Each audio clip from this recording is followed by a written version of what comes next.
안녕하세요. 30대, 이 집안에 시집 온 지 올해로 8년 차인 여자입니다. 20대의 끝자락에 서 있던 날, 세상에서 가장 행복한 여자로 만들어주겠다는 남편의 손을 꼭 붙잡고 식장으로 들어가던 그 순간이 매일같이 되새겨집니다. 그때 내가 식장을 뛰쳐나갔다면 지금쯤 나는 전혀 다른 삶을 살고 있지 않을까 싶기도 하고, 연애만 했다면 오히려 남편과는 기분 좋은 추억들만 남긴 채 좋게 헤어질 수 있지 않았을까 싶기도 하고, 참, 안 해도 될 지난 일들을 상상해보면서 별걸 다 혼자 각색해보려 합니다. 저는 결혼을 하기 전부터 참 시끌벅적한 인생을 살았다고 자부할 수 있어요. 결혼을 한 후에도 변한 것 하나 없이 오히려 더 씁쓸하고 가슴 아플 만큼의 역경을 많이 겪었고요. 저는 대학을 나오지 않았습니다. 이유는 단순했어요. 가정 형편이 좋지 못했거든요. 그 당시 학자금 대출이 지금처럼 아주 흔한 것도 아니었고, 대출이나 은행 일이 무지했던 19살 저는 단순하게 우리 집이 너무 못 사니까, 그리고 부모님도 대학이 부담스럽다며 누누이 말씀을 하시니까 당연히 꿈도 꾸지 못할 곳이라고 생각을 했습니다. 그렇게 친구들이 대학을 갔을 때 저는 돈을 벌겠다고 공장에 들어가 이교대를 하며 학비를 모았고, 부모님도 챙겨드리며 조금씩 모아보다가 제 스스로 학교에 들어갈 수 있을 만큼의 돈이 모였던 24세. 결국 대학 가는 꿈은 완전히 포기를 했어요. 남동생부터 대학을 보내야 하지 않겠냐며 고등학교 졸업 후에 군대를 가르던 애를 붙잡으시면서 제게 학비를 부탁하셨거든요. 집안의 장남이니까, 남자니까 대학은 반드시 나와야 한다면서 당연스레 제가 모아놓은 돈을 동생이 학비로 쓰자고 말씀하시는 부모님께 감히 거역을 할 수가 없었습니다. 당연히 그래야 한다고 저조차도 생각을 했던 것 같아요. 정말로 남동생은 이 집안의 장남이었고 대학이라도 보내놓으면 뭐라도 집안에 도움되는 일을 해주지 않을까 싶기도 했어요.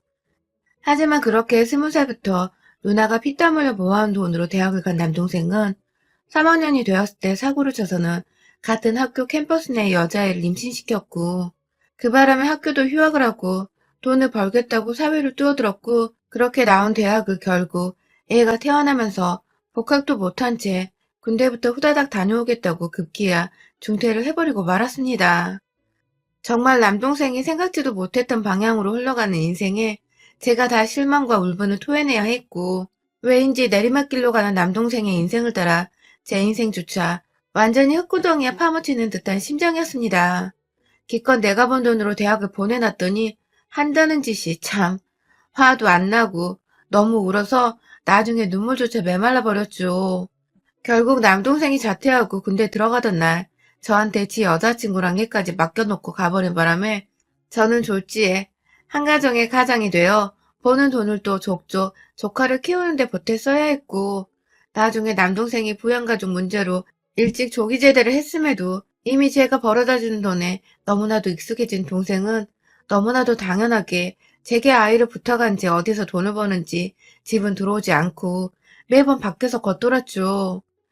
나중에 보니 동생네 커플은 이미 쫑이 날 대로 나 있었고, 여자 쪽에서는 절대로 결혼을 반대하고 있었어서 결국 남동생은 양육비를 주는 조건으로 깨끗이 헤어지게 되었으나, 그로 인해 저 혼자 중간에서 완전히 새가 되어버렸죠. 어차피 헤어지고 양육비를 줘야 할 거 왜 그간 내가 양육비와 살림살이에 필요한 생활비까지 가져다주고 있었는지, 사고는 둘이 쳐놓고선 왜 어머니가 돈이란 돈은 다 갖다 바치면서 애 걱정에 다 큰 성인도 걱정을 하고 있었는지 후에 막심했지만 때는 이미 늦었었죠. 그 후로 저는 완전히 개털이 되었고 몸은 몸대로 너무 망가져서 계속 공장에서 일을 하기가 힘들었습니다. 대학을 너무 가고 싶은데 갈 수 있을 만큼 돈을 빨리 마련할 방법을 더 이상 찾지 못하게 되었죠. 누가 나 같은 걸 써주기나 할까 싶지만 정말 딱 한순간 술집이라도 나가봐야 하나 싶은 나쁜 생각도 한 적이 있었어요. 그 정도로 제가 너무 최악의 상황이었던 그때 무작정 당장의 생활비를 벌겠다고 숙식이 가능한 알바 자리를 찾았습니다. 바로 골프장 캐디였어요. 무작정 집을 뛰쳐나가서는 저 혼자 제발 살고 싶다며, 하지만 능력이 안 되니 구하고 구한 알바가 캐디였죠. 그 당시 같이 공장 일을 하던 언니의 도움을 받아서 어디 산 깊숙이 있는 골프장까지 따라가서는 무작정 한 달 정도 훈련을 받고는 일을 시작했습니다. 뭔가 이대로 내 인생은 쭉 똑같을 것이라고 생각을 했는데 정말 무슨 운명의 장난처럼 그곳에서 지금의 남편을 만났습니다. 남편은 골프장 손님으로 온 무리들 중 하나였는데 햇빛을 가려보겠다고 얼굴을 모자로 칭칭 감은 제게 유난히 따뜻하고 살가웠던 손님이었어요. 첫 만남부터 좋은 손님이라고 저도 참 감사해 했는데 그 후 남편은 자주 골프장을 찾아서는 저를 지목하며 캐디로 썼고 그렇게 나름 저의 단골 손님이 되어 자주 만나게 되었죠. 골프 치는 동안 시답지 않은 수다부터 시작해 서로의 인생 얘기까지 대화 코드가 잘 맞다 보니 진지한 얘기들도 점점 서스럼 없이 하게 되었고 처음에는 정말 단순히 제가 캐디로서 재미있고 또 자격을 갖췄기에 절 자주 찾아주는 줄 알았어요. 하지만 이내 남자친구와 있냐는 둥 혹은 골프장을 혼자 와서는 캐디와 1대1로 골프를 치려 하는 둥 뭔가 저와 사적인 시간을 점점 보내려 하는 남편의 태도를 알아차리고는 부담스럽다며 일부러 카운터에서 남편을 1차로 거절하기에 이르렀죠. 내심 남편이 좋아 보이긴 했지만 손님과 연애를 해서 일자리를 잃고 싶은 마음은 절대 없었거든요. 하지만 남편은 그걸 알아차렸는지 따로 저를 찾아와 진지하게 만나보고 싶다는 대시를 꾸준하게 했고 급기야 자주 얼굴 보기가 힘들다며 저에게 일자리를 제안하며 골프장 밖으로 데려 나오려 했죠. 거의 1년간의 구애를 지켜보며 저도 서서히 남편에게 마음을 열었고 그렇게 한두 번 남편이 운영하고 있는 작은 회사에 따라가 구경을 해보다가 결국 남편과는 결혼을 하며 저도 캐디 일을 완전히 그만두게 되었습니다. 일은 남편 회사 공장에서 다시 시작했고요. 때문인지 당시 결혼할 때 시부모님의 반대가 정말 심했어요. 제가 대학을 나오지도 않았고 심부름꾼이나 다름없는 캐디로 일을 하다가 자기야도 회사 공장에서 일을 하고 있다고 하니 며느리로 받는 게 싫으셨겠죠. 저도 왠지 남의 집 귀한 자식 뺏어다가 인생 망치게 하는 거 아닌가 싶어서 시부모님을 설득할 용기가 전혀 나질 않았어요. 하지만 제가 좋다는 남편의 완강한 태도와 제 분수를 하고 헤어지려는 저의 모습을 불쌍하게라도 보기 시작한 시아버님의 작은 친절이 결국 어쩌다 보니 결혼까지 하도록 만들더군요. 너무 감사했습니다. 그리고 죄송했어요. 제가 친정과는 연을 완전히 끊고 사는지라 결혼식에도 저희 부모님을 부를 수가 없었는데 내내 저를 탐탁지 않던 시어머니께서 그 모습마저도 완전 꽝인 며느리로 보였겠더라고요. 저와는 눈 한번 마주치지 않으려 하시고 그냥 보기 싫다고 공장에서 일하던 것마저 잘라버리신 바람에 저는 결혼 후 그냥 집안에 있으면서 완전히 집에서 살림만 하게 되었어요. 태어나서 처음으로 휴식다운 휴식을 취해볼 수 있는 시기이기도 했지만 늘 돈에 쫓겨 살았던 제게는 너무나도 불안했고 또 남편에게 미안한 마음도 컸죠. 남편 퇴근하는 길에 따라서 저희 집에 오곤 하셨던 시어머니는 집안 곳곳을 돌아다니시면서 손가락 하나 쓱 문질러서 먼지 한 톨이라도 나오면 집구석에서 넌 도대체 뭘 하고 있었니? 하면서 혼을 내셨고 할 줄 아는 것이 정말 하나도 없는 구제불능이구나 넌 하면서 제 지난 인생을 모두 평가해내시며 절 기죽이곤 하셨죠. 집안에 있음에도 곧 시어머니가 언제 들이닥칠지 모른다는 불안감 때문에 늘 제 몸을 가만 놔두지 못한 채 청소를 결벽증 환자마냥 해냈고 그래서 결혼하기 전 힘들게 돈을 벌었던 때보다 제 마음은 더 병들어갔습니다. 유일하게 제 편이 되어주던 남편도 처음에는 시어머니에 맞서서 싸우다 너무 집안에서 큰소리가 오고 가는 게 지쳤는지 나중에는 퇴근을 일부러 늦게 해서 시어머니와 저의 마찰을 안 보려 하는 등 자리를 피하는 방법을 택했죠. 덕분에 전 늘 최전방에서 혼자 적군과 맞서 싸우다가 총 맞고 피 흘려 죽는 기분이었어요. 그런데 참 제 기구한 인생은 끝날 기미를 보이지 않더군요. 제가 결혼하고서 3년간 틈틈이 9급 공무원 시험 준비를 했었는데요. 시험에 덜컥 합격을 해버렸어요. 남편 회사에는 취직이 안 될 게 시어머니 때문에 뻔하니까 뭐라도 시간이 있을 때 해보자는 마음으로 집안일 다 끝내놓으면 혼자 방에 들어가 공부를 하고 다시 남편 퇴근하면 밥 차려주고 다시 밤늦게 공부를 하는 방식으로 꾸준히 했던 것인데 합격을 하고 나니 정말 기쁘더군요. 게다가 그즈음 제가 아이를 임신하게 되어 정말 내 인생에 이런 날도 찾아오는구나 싶었습니다. 아이가 찾아온 기쁨과 시험 합격의 기쁨을 동시에 얻었으니까요. 아이 태교를 하면서 출퇴근을 하고 돈도 벌고 사회생활을 하며 제가 좀 더 활기차지니 남편도 좋아하고 저도 좋고 그렇게 잘 지내는 와중에 남편이 교통사고로 세상을 떴어요. 제가 임신하고 막달 되었을 때니까 애 얼굴도 못 보고 애 아빠가 죽어버린 겁니다. 너무 황망해서 남편 장례 끝나고 나서야 뒤늦게 서러움과 슬픔이 북받쳐 집안에서 목 놓아 울었어요. 시어머니는 눈물 한 방울 안 흘렸다고 남편 잡아먹은 년이라고 쌍욕을 해대며 막달 임산부인 며느리를 해코지하고자 원망하셨는데 전 그 욕 다 받아먹고서도 눈물 한 방울 안 나오다가 혼자 남겨진 집안에서 그렇게 울음이 터지더라고요. 하루 왼종일 울다가 결국 복통 때문에 119로 병원 실려가 조산을 했고 인큐베이터에서 애를 둘 다 키웠는데 애가 병원에 있으니까 제가 억지로라도 정신을 부여잡게 되더라고요. 남편은 죽었고 애는 태어났고 시댁은 이게 다 내 탓이라 하는데 난 당장 목숨줄 부지하며 살아야겠고 그렇게 다시 저는 출근을 했고 남편 사망 보험금은 어디에 쓰지도 못한 채 통장 안에 넣어뒀어요. 남편이 운영하던 회사는 시아버지가 도로 맡으셨고 저는 완전히 남편의 회사고 뭐고 저와는 무관하다는 마음으로 그 근처도 안 가고 시부모님 근처에도 가지 않았어요. 천만다행으로 손주가 태어난 게 걱정되셨는지 3만 보험금은 달라는 말씀이나 돈 얘기를 일절 하지 않으셔서 저는 저대로 제 일을 하면서 아이를 잘 키워낼 수 있는 생각에 집중할 수 있었죠. 그런데 시어머니는 여전히 제가 미워 죽겠고 아들 잡아먹은 년이라는 소리를 해대시는 와중에도 손주가 보고 싶다고 집에 먼저 예고도 없이 찾아오셨고 와서는 한참을 아이를 껴안고 있다가 급기야 아이를 저 몰래 데리고 나갈 뻔도 하셨어요. 한두 번이 아니라 아주 여러 번이요. 아무리 제가 사별을 했다고는 하지만 아무리 제 아이가 시어머니의 손주이기도 하지만 제가 엄연히 아이 엄마고 저도 직장이 있고 아이 하나 정도 키울 만큼 능력은 차근히 쌓을 수 있는데 무작정 자기 아들 아이라면서 아이를 자기 것인 마냥 물건 취급하며 데려가던 모습에 저도 기겁을 해서는 더 주의를 하게 되었죠. 저 출근하는 동안에는 일부러 회사 근처에 어린이집을 구해서 아이를 집 밖으로 데리고 나와 맡겼고 평생 시어머니께 대들지 못하고 살던 제가 아이 덕분에 용기를 얻어서는 내 아이 함부로 데려가려 하지 말고 엄마인 저한테 허락 맡으세요. 라고 눈에 쌍심지를 켜고 말씀도 한번 드렸네요. 한 1년가량 꾸준히 아이를 집에 데려가려 안달이 나셨던 시어머니는 결국 포기를 하신 건지 그 다음부터는 저희 집에 말도 없이 찾아오거나 얘를 데려가려는 제스처를 보이진 않았어요.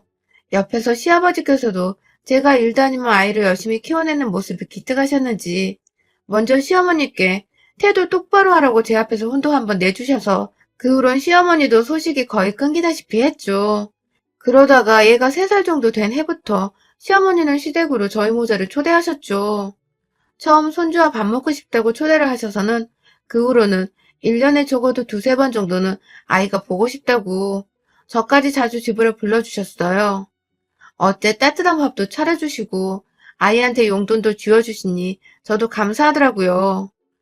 아이 곁에 누구 하나라도 어른이 더 있다는 사실에 내심 안심이 되기도 했고요. 왜인지 시어머니랑 잘 지내는 것도 같던 그쯤 시어머니는 점점 다시 예전의 모습으로 돌아가셨습니다. 점점 저희 모자를 찾는 횟수가 늘어나더니 급기야 1년도 안 되어 자연스레 아이를 키워주겠다고 하시더군요. 전 당연히 얘 할머니니까 아이를 마냥 잘 키워주실 거라 생각을 했어요. 그간 아들도 그리우실 텐데 아들 닮은 손주가 많이 애달프시기도 하셨을 테고 이제 우리가 서로 다 잘 지내는 것도 같고 그래서 흔쾌히 허락을 하고 아이를 시어머니께 맡기게 되었는데 그때부터 성질머리가 다시 돌아오신 겁니다. 지난 1년간 정말 쉬지도 않고 저를 달달 볶고 괴롭히셨던 시어머니. 아이를 인질로 삼고 저에게 생전 겪지 못했던 독한 미움을 받게 만드셨어요.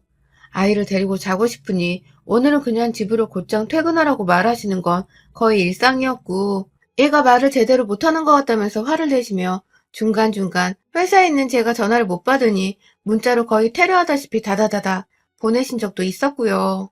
다 같이 밥 먹자고 부르셔서 퇴근하고 시댁 가면 밥을 하나도 차려놓질 않으셔서 제가 도로 나가서 장을 보고는 다시 집에 들어가 요리를 해서 내와야 했습니다. 양육비 명목으로 저한테서 달마다 돈을 받고 계셨는데도 불구하고 이런 식으로 계속 돈이 추가로 들어간 바람에 아이를 어린이집에 보낼 때보다 제가 달마다 50만 원 정도 지출을 더 해야 했고 공무원의 쥐꼬리만한 월급에서 거의 3분의 2가 시댁으로 들어갔어요. 지출되는 돈을 둘째치더라도 아이를 차라리 어린이집에 보내면 속이라도 시원하고 돈 내면 끝날 일이니 마음이 편할 텐데 시어머니는 꾸준히 저의 양육 방식을 문제 삼으면서 얘가 모자란 것 같다. 혹은 얘가 왜 이리 말랐니? 하면서 시어머님이 애 옆에서 해주셔야 할 문제를 퇴근하고 집에 가야 애를 보는 저한테 잔소리를 하면서 그게 다 제 탓이라는 듯 말하셨어요. 아이와 함께 집에 내내 계시는 동안 제가 드린 돈으로 맛있는 것도 좀 먹여주시고 애 책도 하나 더 읽어주시고 그러라고 돈을 아낌없이 드리고 있는 건데 이건 뭐 제가 어디 애를 눈뜨고 보고만 있는 조건으로 허공에 돈을 날리고 있는 꼴이더라고요. 그래서 제가 하다 제 눈에도 애가 월요일부터 금요일까지 시댁에만 가 있으면 저녁마다 밥 달라고 안달이 나고 아침에 가는 길에도 가기 싫다고 엄마 옆에서 잔뜩 떼를 쓰는 게 이상해서 더 이상 시댁에 일을 맡기지 않기로 했습니다. 날 잡고 시댁을 찾아갔어요. 주말에도 어디 맡겨놓을 데가 없어 가깝게 지내던 이웃집에 보내놓고서 앞으로 아이를 다시 어린이집에 보내려 한다고 곧 학교 들어가야 하니까 사회성을 위해서 필요로 한다며 굳이 다른 핑계를 대면서 최대한 시어머님이 기분 나빠하지 않도록 조심스레 말을 꺼냈어요. 워낙 저를 싫어하시는 분이니까 말을 또 곱게서 해석할 게 뻔했지만 제 아이를 생각해서 빠르게 결단을 내려야 할 일이었죠. 하지만 생각보다 순순히 알겠다고 하시던 시어머니는 정말 제가 놀랄 정도로 아이에 대한 미련이 1도 없이 그래, 나도 힘들다. 보내버려. 하시면서 자리에서 일어나시더니 기어코 다른 얘기로 대화 주제를 돌리시더라고요. 밥이나 먹고 가라며 또 밥을 해달라는 말씀을 하시길래 저도 괜히 죄송스럽고 감사한 마음에 네 하고서는 막 냉장고에서 있는 거 없는 거 다 꺼내서 밥을 차리려고 했어요. 옆에서 자꾸만 한숨을 쉬시길래 신경이 쓰였지만 뭘 만들어내야 할지 긴장이 돼서 있던 감자부터 꺼내서 껍질을 깎아내려고 하고 있는데 시어머니가 지나가는 말로 건네시더라고요. 근데 넌 참 얘가 볼수록 소름이 끼쳐. 라고 말해줘. 순간 잘못 들었나 싶어서 감자 깎다 말고 네? 라고 했어요. 그러자 시어머니가 내 새끼 잡아먹더니 내 손주까지 잡아먹으려고 안달난 거 내가 모를 줄 알아? 라면서 급기야 지 자식을 잡아먹으려는 어미 타령을 하더군요.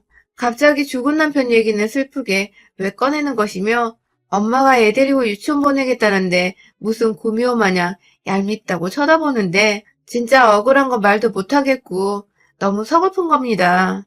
저도 모르게 화가 나서 얘가 매번 여기만 오면 배고프다 하고 아침에는 가기 싫어하고 이런데 어떻게 엄마가 얘를 맡기려 하겠어요? 하면서 그냥 얘가 더 즐겁게 놀 수만 있음 거기가 어디든 보내려 한다고. 그러니 제발 죽은 남편 얘기도 저한테 싫은 소리도 제발 내지 말라고 하소연을 했습니다. 세월이 몇 년이나 흘렀는데도 한결같이 나를 싫어하시냐고. 정말 남편 죽고 나서 한동안 흘리지 못한 눈물을 와락 쏟아내 버렸어요. 마를 줄 알았던 눈물샘이 무슨 댐 하나 터지듯이 와르르 무너졌죠. 하지만 시어머니의 제 탓하는 말버릇은 끊기지 않았습니다. 어디서 눈물로 무마하려 하냐고 그런 식으로 자기 아들을 꼬셨지만 자긴 못 꼬신다고 급기야 저한테 집안 말아먹은 독종이라고 뒤에서 제 등을 팍 치는데 정말 아팠어요. 등짝이 슬금슬금 붉게 타오르는 것도 같았고요. 그리고 이내 제가 눈이 돌아버리고 말았습니다. 이 얘기를 하다 말고 집안 말아먹었다는 소리를 듣고 있는 그 상황이 너무 이해가 안 갔지만 어쨌든 아들 일은 엄마니까 시어머니를 이해해보려 했는데 이건 정도가 심해도 너무 심하잖아요. 저도 모르게 깎고 있던 감자를 시어머니를 보지도 않고 던져버렸죠. 하나, 둘, 셋, 넷. 머릿속에서 감자국을 끓일까, 감자조림을 할까 수도 없이 고민하다가 된장이 있길래 그냥 후다닥 된장국에다 감자조림 해먹으려고 6, 7개 정도 되는 감자를 모조리 들고 나와 깎다 말고 뒤에서 절친 시어머니를 향해 던져대다가 급기야 옆에 간에 놓으려고 꺼내놓은 간장마저 후루룩 던져버렸어요. 감자조림 하려다가 급기야 그걸 시어머니 면상을 그릇 삼아 버무려버린 것입니다. 시어머니는 난리가 났죠. 당연히 저는 거기에 대고 너는 엄마 자격도 없는 년! 이라며 네 아들의 자식인데 며느리가 싫다는 이유만으로 애 데리고 뭐하는 짓이냐? 라며 애 팽개대고 절 괴롭힐 생각 말고 진심으로 아들이 그리우면 손주한테 살갑기라도 하라며 매달 돈 150은 거저들고 가면서 돈 뜯어낼 궁리 그만하고 할머니 노릇 제대로 하라고. 확 남아있는 간장 한 방울까지 탈탈 털어버리고자 머리 위로 간장통을 들쳐 올리니 시어머니는 그 와중에 겁을 먹고는 두 팔로 자기 머리를 확 가리시더라고요. 며느리한테 평생 구박만 하면 살 줄 알았는데 감자로 쥐어 터질 줄은 꿈에도 몰랐던 시어머니는 울먹거리면서 본인 하소연을 하더군요. 다 마음에 안 드는 인생이라며 체념한 듯이 자기 머리를 쥐어싸며 엎드려 있는데 그 모습을 보니 우리 남편 생각이나 더는 지랄도 못 떨겠고 그냥 손에 끝까지 쥐고 있던 간장통을 싱크대에 처박아 던져놓고는 우리 다시 안 보는 게 좋겠어요. 라는 마지막 말을 남기곤 시댁을 나온 지 벌써 4달이 지났습니다. 연말이고 새해고 뭐고 시어머니뿐만 아니라 시아버지까지 당연히 안 보고 있고 인사조차 전하지 않았습니다. 이 세상에 아들과 단둘이 남겨진 기분이 들지만 그럼에도 누구보다 자식을 잘 키워내려 노력하는 엄마이기에 외롭지도 않고 겁날 것도 없어요. 아이가 다니는 유치원은 어떻게 알았는지 선생님 말씀으로는 제 아이가 할아버지라고 부르는 분이 가끔 와서 초코파이 상자를 한아름 가져와 친구들까지 나눠주고 가신다네요. 가끔 저희 집 근처에서도 시아버님이 기다리고 있다가 아주 짧은 인사를 하고 가시긴 하거든요. 아이에게 가족이 더 생겨 좋다고 생각했지만 결국 그 가족마저도 제가 싫다는 이유로 제 아이를 대충 돌보고 오히려 싫어할 만한 기억을 안겨줬던 지난 1년 남짓했던 시간. 그 시간들을 아이에게 보상해주기 위해서라도 저는 더 열심히 그리고 행복하게 살려고 합니다. 결국 아이에게는 엄마가 행복한 것이 세상 제일의 교육인 것 같거든요. 세상이 사무치게 외로우신 분들, 인생이 힘드신 분들, 남편 사별까지 겪고 혼자 아이를 키워내는 중인 저를 보면서라도 힘내세요. 저도 그리고 제 아이도 함께 당신을 응원할게요. 여러분의 생각은 댓글로 남겨주세요. 오늘도 시청해주셔서 정말 감사합니다.